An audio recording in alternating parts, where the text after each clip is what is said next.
তো দেখা যাক গাইস আমরা এবার কি পাই। তখন তো আমরা মাছ পাই নাই, তো এবার আশা করি একটা মাছ পেতে পারি।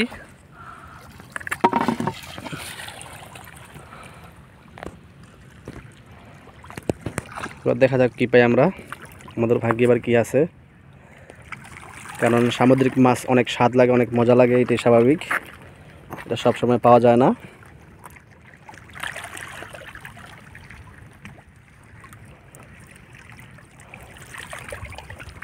দেখি এবার কি আসছে।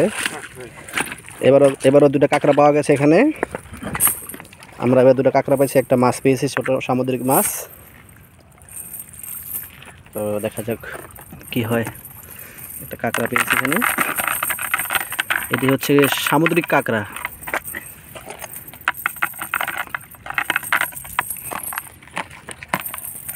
এখানে আমরা দুটো কাঁকড়া পাইছি আর দুটো সামুদ্রিক মাছ পাইছি। এখানে আর একটা সামুদ্রিক মাছ আছে। আমাদের ভাগ্যেই ছিল এবারের জন্য। তো আপনারা ভালো থাকবেন, আবার দেখা হবে।